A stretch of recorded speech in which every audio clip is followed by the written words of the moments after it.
Hello everyone, स्वागत है आपका अपने यूट्यूब चैनल में। हमने सीटेट पीवाईक्यू सीरीज शुरू कर रखी है, जिसमें से हम कर रहे हैं 2014 के पेपर 2 के क्वेश्चन आंसर डिस्कस कर रहे हैं। तो इसमें से हम सीडीपी के 30 क्वेश्चन ऑलरेडी डिस्कस कर चुके हैं। अगर आप वो देखना चाहते हैं तो प्लेलिस्ट में जाके आप देख सकते हैं। आज के वीडियो में हम साइंस के क्वेश्चन आंसर डिस्कस करेंगे। चैनल पर पहली बार आए तो चैनल को सब्सक्राइब कीजिए, वीडियो को लाइक कीजिए और ज्यादा से ज्यादा शेयर कीजिए। तो स्टार्ट करते हैं आज का वीडियो क्वेश्चन नंबर फर्स्ट से। तो फर्स्ट क्वेश्चन क्या दिया हुआ है?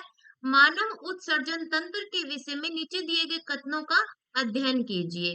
तो पहला कथन क्या दिया हुआ है? जल में घुले हुए अपशिष्ट पदार्थ वक्रों में मूत्र के रूप में पृथक कर लिए जाते हैं।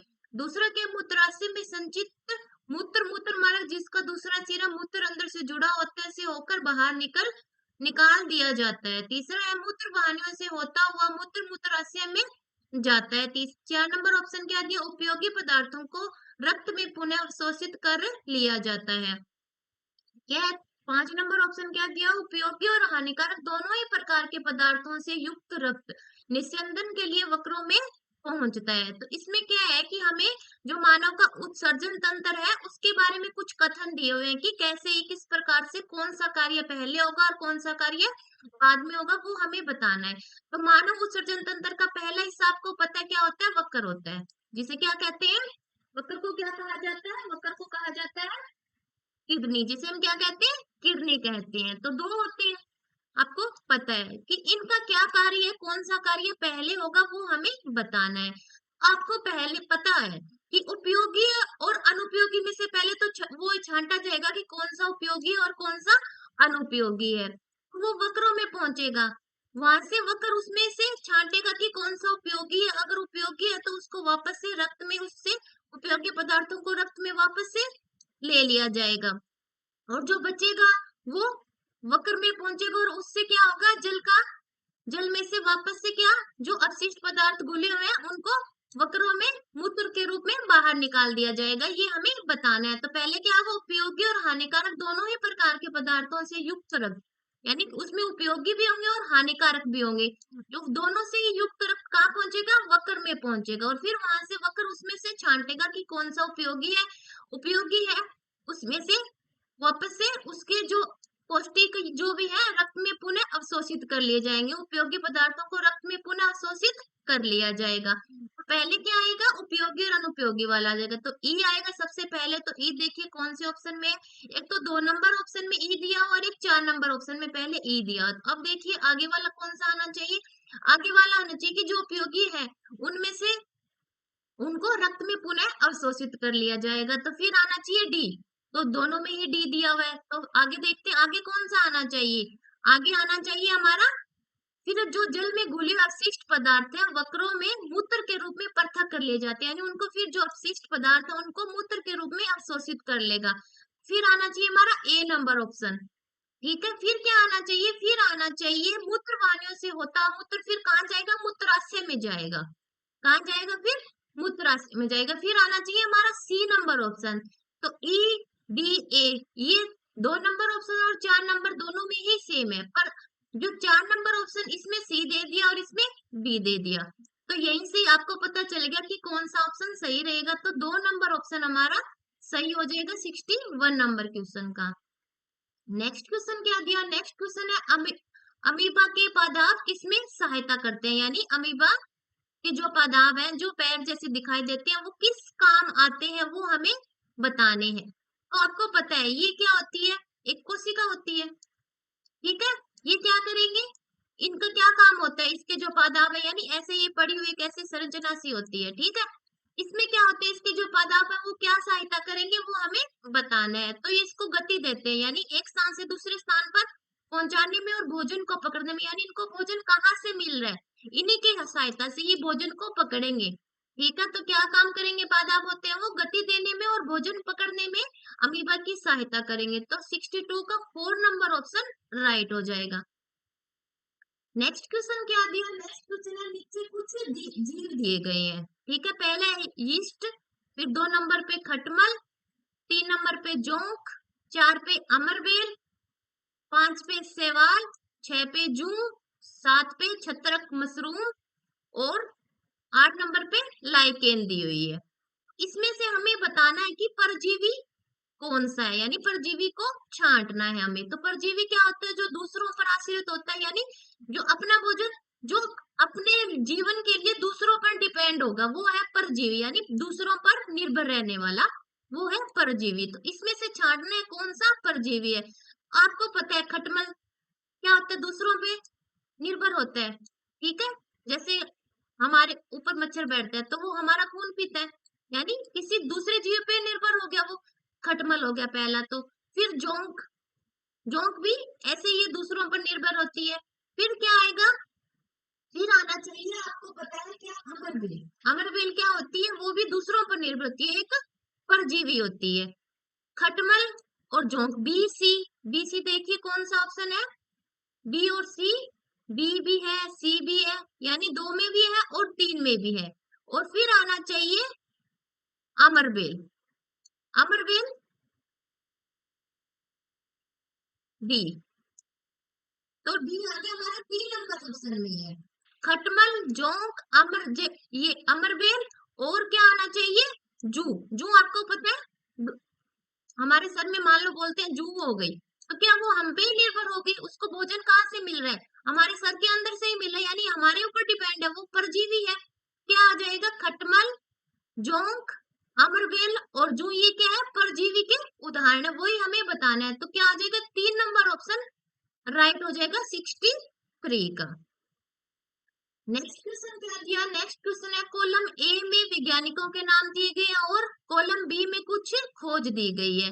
यानी कॉलम ए में क्या वैज्ञानिकों के नाम है, दूसरी तरफ उन्होंने किस चीज की खोज की वो हमें दिया हुआ है। तो पहला ऑप्शन दिया हुआ अलेक्जेंडर फ्लेमिंग। तो अलेक्जेंडर फ्लेमिंग ने क्या किया था, पेंसिलिन की खोज की थी। अलेक्जेंडर फ्लेमिंग ने क्या की थी, पेंसिलिन की खोज की थी।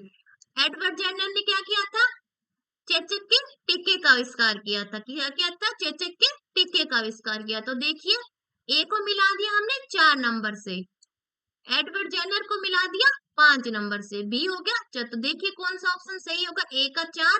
ए का 4 दिया हुआ है 2 ऑप्शन में, एक 1 नंबर में और एक 3 नंबर में।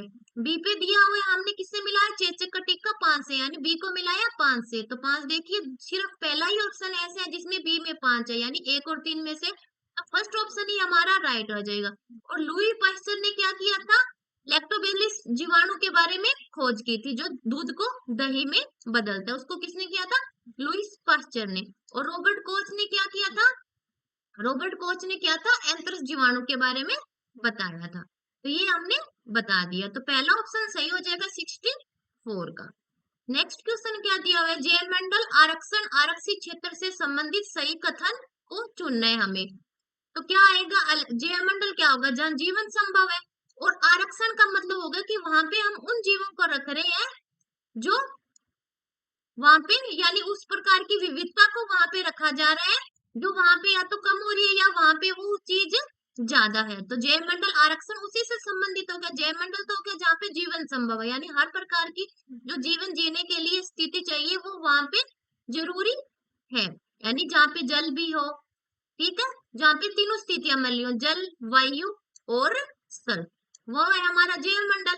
और आरक्षण का मतलब है कि वहां पे हम उन जीवों को आरक्षित कर रहे हैं या उन जैव विविधताओं को इकट्ठा या संरक्षित कर रहे हैं जो जरूरी है।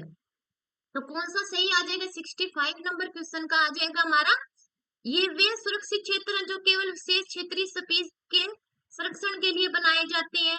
दूसरा ऑप्शन क्या है, ये वे क्षेत्र हैं जो केवल पादप या जंतु के संरक्षण के लिए बनाए जाते हैं। 3 नंबर है, ये वे क्षेत्र हैं जो क्षेत्र की जैव विविधता और संस्कृति को बनाए रखते हैं। 4 नंबर पे है, ये वे सुरक्षित क्षेत्र हैं जिन्हें वन्य जीवन के मुक्त आवास और प्रकृति संपदा के उपयोग के लिए आरक्षित किया जाता है। तो कौन सा ऑप्शन आपको सही लग रहा है, तो इस जैव विविधता से संबंधित होगा जैवमंडल हमारा, तो 3 नंबर ऑप्शन इसमें सही हो जाएगा 65 का। नेक्स्ट क्वेश्चन क्या दिया हुआ है, नेक्स्ट क्वेश्चन 66 क्या है, पहला नीचे दिए गए कथनों का अध्ययन करना है। तो पहला कथन क्या दिया गया, पहला कथन है प्रोकैरियोट केंद्रक नहीं होता, यानी जो प्रोकैरियोट जो हमारी कोशिका होती है प्रोकैरियोट, उसमें क्या होता है, केंद्रक नहीं होता, ये आपको पता है, इसमें केंद्रक के अनुपस्थित होता है, ठीक है, ये एक कोशिकीय जीव होता है। दूसरा है एक कोशिकीय जीव में एकल कोशिका सभी कार्य करती है। 3 नंबर पे नीले हरे शैवाल प्रोकैरियोटिक के उदाहरण है। 4 नंबर पे क्या है, यूकेरियोट में केंद्रक झिल्ली सहित सुगठित केंद्रक नहीं होता। तो क्या हुआ है कि केंद्रक झिल्ली सहित सुगठित केंद्रक नहीं होता, तो आपको पता है इसमें केंद्रक पाया जाता है। हमारी जो यूकेरियोटिक कोशिका होती है उसमें केंद्रक पाया जाता है, प्रोकैरियोट में केंद्रक अनुपस्थित होता है। और जो एक कोशिका जो होता है उसमें सभी कार्य वही करेगी जो एक कोशिका है। तो ये बात तो सही है। तो कौन सा ऑप्शन इसमें सही लग रहा है? तो पहला ऑप्शन भी सही है कि प्रोकैरियोट में केंद्रक नहीं होता। दूसरा भी सही है कि एक कोशिका जीव में एकल कोशिका सभी कार्य करती है। तीसरा नीले हरे शैवाल प्रोकैरियोटिक के उदाहरण है। तो ये सही है, यानी ए बी सी सही है और बाकी सारे ये डी नंबर है ये गलत है। तो 66 का फर्स्ट नंबर ऑप्शन राइट हो जाएगा। नेक्स्ट क्वेश्चन क्या दिया हुआ? नेक्स्ट क्वेश्चन है 67 नंबर क्वेश्चन। क्या है? 67 नंबर क्वेश्चन है, दिए गए आरेख में मनुष्य के शरीर में 4 अंतःस्रावी ग्रंथियों की स्थिति ए बी सी डी द्वारा अंकित की गई है। तो हमें बताना है कि ये ए बी सी डी क्या है।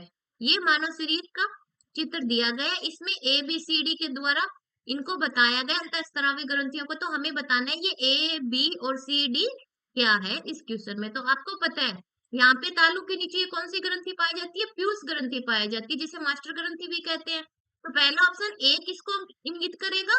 पीयूष ग्रंथि को इंगित करेगा। ठीक है। बी क्या है?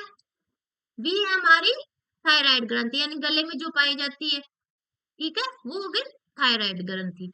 ठीक है। तो ए हमारी पीयूष ग्रंथि होगी, बी थायराइड ग्रंथि होगी। सी क्या है? सी है एड्रिनल ग्रंथि। क्या है? सी एड्रिनल ग्रंथि। और डी क्या है? अग्नाशय। डी क्या है? अग्नाशय, जो दूसरी सबसे बड़ी ग्रंथि है मानव शरीर की। ठीक है। तो डी है अग्नाशय, सी है एड्रिनल ग्रंथि, बी है थायराइड ग्रंथि और ए है पीयूष ग्रंथि। तो देखिए ऐसा ऑप्शन कौन सा है? पहला ही ऑप्शन ऐसा लग रहा है जिसमें ये चारों ऐसे ही दिए गए, ए पीयूष ग्रंथि, बी थायराइड ग्रंथि, सी एड्रिनल ग्रंथि और डी अग्नाशय। क्या हो जाएगा? 67 का फर्स्ट नंबर ऑप्शन राइट हो जाएगा। नेक्स्ट क्वेश्चन क्या दिया गया? नीचे दिए गए किसी आयताकार पात्र में जल से भरी कोई दरो भरा हुआ है, यानी नीचे एक पात्र दिया गया जो जल से भरा हुआ है और उसमें ये 3 बिंदु दिए गए हमें ए बी सी। तो द्रव दाब के विषय में इनमें से सही कथन चुनना है, यानी इन तीनों बिंदुओं पर जो दाब लग रहा है वो किस स्थिति में कैसे लग रहा है। तो आपको पता है जो दाब लग रहा है वो क्या होता है? सभी क्षेत्र दिशा में समान रूप से लग रहा है। और जो दाब है वो गहराई के समानुपाती होगा, यानी जितनी ज्यादा गहराई होगी दाब उतना ही ज्यादा होगा। तो कौन सा ऑप्शन है? तो सी नंबर सबसे नीचे है, तो गहराई सबसे ज्यादा है सी में। तो सी पे दाब ज्यादा होगा, फिर बी पे होगा, फिर ए पे होगा। तो ऐसा ऑप्शन कौन सा है? सी पर दाब सबसे ज्यादा, फिर भी ये तो गलत है। 4 नंबर ऑप्शन सही है इसमें 68 का। नेक्स्ट क्वेश्चन क्या दिया है? नेक्स्ट क्वेश्चन है 69, आरेख में दर्शाए अनुसार S1 S2 S3 पृष्ठों पर प्रकाश गिर रहा है, यानी 3 पृष्ठ दिए गए हैं। पहला S1, दूसरा S2, 3 नंबर पे है S3 और उस पे प्रकाश आपतित हो रहा है। तो पृष्ठ जिन आपतन कोण या परावर्तन कोण के बराबर है उनके बारे में हमें बताना है कि कौन से पृष्ठ पर आपतन और परावर्तन कोण बराबर है। तो परावर्तन का पहला नियम क्या कहता है कि आपतन और परावर्तन कोण बराबर होते हैं, यानी जो आपतित किरण है और जो परावर्तित किरण है वो अभिलंब से समान कोण बनाती है, यानी ये वाला कोण और ये वाला कोण बराबर होता है। तो पहला ही नियम ये कहता है। तो तीनों में बराबर हो गए, यहाँ पे प्रकाश आपतित हो रहा है और फिर वो वापस से परावर्तित भी हो रहा है। तीनों में बराबर हो गया S1 S2 और S3 में, क्योंकि पहला नियम ही है कि आपतन और परावर्तन कोण बराबर होते हैं अभिलंब से। तो क्या हो जाएगा? तीनों पृष्ठों पर हो गया आपतन परावर्तन कोण बराबर होंगे। तो 69 का 4 नंबर ऑप्शन राइट हो जाएगा। 70 नंबर क्वेश्चन क्या दिया हुआ है? 70 नंबर क्वेश्चन है, नीचे दी गई मानव नेत्र के आरेख में ए बी सी डी द्वारा अंकित भागों का नामांकन किस प्रकार किया जाना चाहिए, यानी ये मानव नेत्र का चित्र बनाया गया और उसमें जो ये नेत्र के भाग है उनको ए बी सी डी द्वारा अंकित किया गया। तो हमें बताना है ए क्या है, बी क्या है और सी और डी क्या क्या है वो हमें बताना है 70 नंबर क्वेश्चन में। तो कौन सा ऑप्शन सही लग रहा है? ए क्या है हमारा? पक्षाभ है। क्या है? ए पक्षाभ है, बी है हमारी परावर्तिका, सी है लेंस और डी क्या है? कॉर्निया। डी क्या है? कॉर्निया। ऐसा ऑप्शन देखिए कौन सा है? ए पक्षाघ, 4 नंबर ऑप्शन देखिए। बी है पारितारिका, सी है लेंस और डी है कॉर्निया। तो 70 का 4 नंबर ऑप्शन राइट हो जाएगा। नेक्स्ट क्वेश्चन क्या दिया हुआ है? नेक्स्ट क्वेश्चन है मानव नेत्र के रेटिना पर बने किसी वस्तु के प्रतिबिंब का प्रभाव रेटिना पर लगभग कितने समय तक बना रहता है? तो मानव नेत्र पर जो रेटिना पर चित्र बनता है वो कितने टाइम तक रहता है ये हमें बताना है। तो वो रहता है 1/15 सेकंड तक रहता है। कितने? 1/15 सेकंड तक रहता है जो चित्र बनता है मानव नेत्र पर। तो 3rd नंबर ऑप्शन सही हो जाएगा 71 का। 72 नंबर क्वेश्चन क्या दिया हुआ है? नीचे दिए कथनों का अध्ययन करना है। पहला कथन दिया हुआ है ए शुष्क परिस्थितियों में बीजों का अंकुरण नहीं होता। बी दिया हुआ पोषकों का पादपों के विभिन्न भागों में स्थानांतरण घुली हुई अवस्था में होता है। सी दिया हुआ विभिन्न समय अंतरालों पर फसलों को जल की आपूर्ति से मृदा के गठन में सुधार होता है। 4 नंबर ऑप्शन क्या दिया? फसलों को जल की आपूर्ति से मृदा रंध्र बनती है जिसके कारण गैसों का विनिमय सरल हो जाता है। 5 नंबर ऑप्शन क्या दिए? जल फसलों को पाले शीत से और गर्म वायु दोनों से रक्षा करता है। कौन सा ऑप्शन सही है हमें वो इसमें बताना है सिंचाई को ध्यान में रखकर। तो शुष्क परिस्थितियों में बीजों का अंकुरण नहीं होगा। तो आपको पता है जब हम बीज डालते हैं अगर वो जमीन सूखी होगी तो उसका अंकुरण होगा क्या? उससे पौधा बनेगा? नहीं बनेगा। गीली अवस्था में पौधे का अंकुरण होता है। तो ये का ऑप्शन सही लग रहा है आपको? पहले 72 का कौन सा आएगा? ये वाला ऑप्शन। हमें क्या बताना है? ये कथन कौन से हैं जो फसलों की सिंचाई की पुष्टि करते हैं? तो ये बात सही है, सिंचाई की पुष्टि कर रहा है ये कि अंकुरण नहीं होगा अगर वो जमीन गीली नहीं होगी। तो ये वाला ऑप्शन सही हो गया। दूसरा ऑप्शन क्या दिया हुआ है? दूसरा ऑप्शन है इसमें पोषक का जो पोषक तत्व होते हैं पादप के लिए वो क्या होते हैं? विभिन्न भागों में कैसे पहुंचते हैं? द्रव अवस्था में पहुंचते हैं। तो आपको पता है द्रव बहता है, द्रव का गुण होता है बहना। तो अगर द्रव अवस्था में हो गए वो पोषक तत्व तो एक दूसरे पौधे के विभिन्न भागों में स्थानांतरित हो जाएंगे। अगर वही ठोस अवस्था में हो तो कैसे पहुंचेंगे? ठोस क्या गति करता है? नहीं करता। द्रव का ही गुण होता है कि वो बहता है यानी गति करता है। अगर द्रव अवस्था में होंगे तो पहुंच जाएंगे। तो ये भी सिंचाई से संबंधित हो गया। तो ये वाला ऑप्शन भी राइट हो जाएगा 72 का। 3 नंबर पे विभिन्न समय अंतरालों पर फसलों को जल की आपूर्ति से मृदा के गठन में सुधार होता है। तो ये किससे संबंधित हो गया? सी नंबर ऑप्शन हमारा मृदा से संबंधित हो गया कि मृदा किस कार्य में काम आती है। 4 नंबर क्या? फसलों को जल की आपूर्ति से मृदा संरक्षण बनाती है जिसके कारण गैसों का विनिमय होता है। तो ये भी मृदा से संबंधित हो गया। तो ये वाला भी नहीं आएगा। हमें जल के बारे में यानी सिंचाई के बारे में बताना है। जल फसलों की पाले से यानी सर्दी से और गर्मी से दोनों से रक्षा करता है। तो कौन सा सही आएगा? ये वाला ऑप्शन सही हो जाएगा। जल से संबंधित हो गया। तो ए भी सही है, बी भी सही है और ई नंबर सही है। क्या हो जाएगा? 4 नंबर ऑप्शन हमारा सही हो जाएगा 72 का। नेक्स्ट क्वेश्चन क्या दिया है? नेक्स्ट क्वेश्चन है नीचे दिए कथनों का अध्ययन करना है हमें। पहला दिया हुआ है गुणसूत्र केंद्रिका में स्थित होते हैं। फिर है जीन गुणसूत्रों में स्थित होते हैं। फिर 3 नंबर पे एक कोशिका जीव श्वसन और जनन करते हैं। तो 4 नंबर पे है कोशिका झिल्ली का सबसे महत्वपूर्ण कार्य कोशिका में पदार्थों के आवागमन को नियंत्रित करना है। तो कौन सा ऑप्शन सही लग रहा है कि गुणसूत्र केंद्रिका में स्थित होते हैं? गुणसूत्र के ऊपर जीन पाए यानी जीन होते हैं वो गुणसूत्र के ऊपर पाए जाते हैं जो हमारे अनुवांशिक गुणों को निर्धारित करने यानी एक पीढ़ी से दो जिन गुणों का स्थान होता है वो जीन द्वारा निर्धारित होते हैं। ठीक है। और जीन कहाँ पाए जाते हैं? गुणसूत्रों पर पाए जाते हैं। और कितने गुणसूत्र होते हैं? 23। कुल गुणसूत्रों की संख्या कितनी होती है? 46 होती है मानव में। और क्या है? एक कोशिका जीव श्वसन और जनन नहीं करता। श्वसन तो करती है पर जनन नहीं करती एक कोशिका जीव। तो ये वाला कथन तो गलत हो गया। ए भी सही है और बी भी सही है। 4 नंबर पे क्या दिया है? कोशिका झिल्ली का सबसे महत्वपूर्ण कार्य क्या है? पदार्थों के आवागमन को रोकना। हाँ, तो जो कोशिका झिल्ली यानी जो कोशिका के बाहर जो कोशिका झिल्ली पाई जाती है वो क्या करती है? बाहर जाने वाले और बाहर से आने वाले पदार्थों को नियंत्रण को रोक यानी किस पदार्थ को जाना चाहिए और किसको नहीं जाना चाहिए वो रोकती है। तो ये वाला ऑप्शन भी सही होगा। तो ए भी सही है, बी भी सही है और डी भी सही है। सी नहीं आएगा। तो कौन सा ऑप्शन है जिसमें ए बी डी दिया हुआ है? 4 नंबर ऑप्शन ऐसा है 73 का राइट हो जाएगा। नेक्स्ट क्वेश्चन क्या है? नेक्स्ट, चिकित्सा के क्षेत्र में समस्याओं के अनुसंधान के उपयोग के लिए किए जाने वाले प्रासंगिक ध्वनि उपकरणों के कार्य करने की आवृत्ति कितनी होती है? यानी जो ध्वनि से संबंधित जो शोध है, अनुसंधान किए जा रहे हैं, उनकी जो ध्वनि निश्चित की गई है वो कितनी है, की गई है? वो है 20,000 हर्ट्ज। कितनी की गई? 20,100। तो इससे अधिक निश्चित की गई है। तो 4 नंबर ऑप्शन हमारा राइट हो जाएगा 74 का।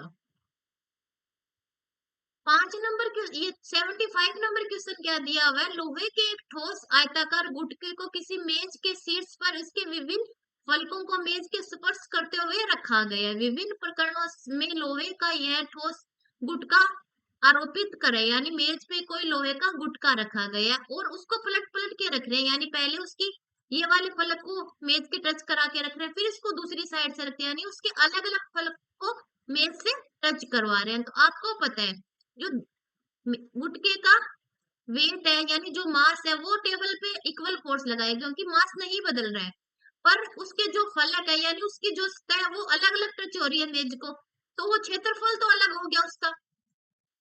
जो उसकी सतह है गुटके की, वो मेज पे उसकी सतह द्वारा जो उसके क्षेत्रफल द्वारा जो दाब लगेगा वो अलग अलग लगेगा। तो इसी की वजह से यानी उसके जो मास के द्वारा जो बल लग रहा है वो तो बराबर है हर स्थिति में, पर उसके जो अलग अलग साइड हम टच करवा रहे हैं उसके द्वारा जो दबाव लग रहा है वो क्षेत्रफल पर निर्भर हो रहा है, तो वो अलग अलग हो जाएगा। तो क्या समान बल लग रहा है परंतु भिन्न भिन्न दाब लग रहा है, यानी दाब तो अलग अलग लग रहा है क्योंकि उसकी जो सतह है वो अलग अलग टच हो रही है।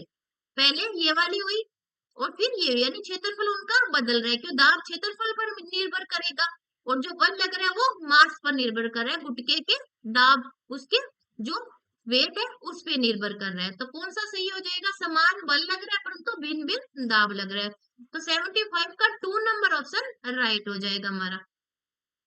आज हमने किए साइंस के 15 क्वेश्चन आंसर को डिस्कस किए हैं। अगर वीडियो पसंद आए तो वीडियो को लाइक कीजिए, चैनल को सब्सक्राइब कीजिए और ज्यादा से ज्यादा शेयर कीजिए। मिलते हैं नेक्स्ट वीडियो में। धन्यवाद।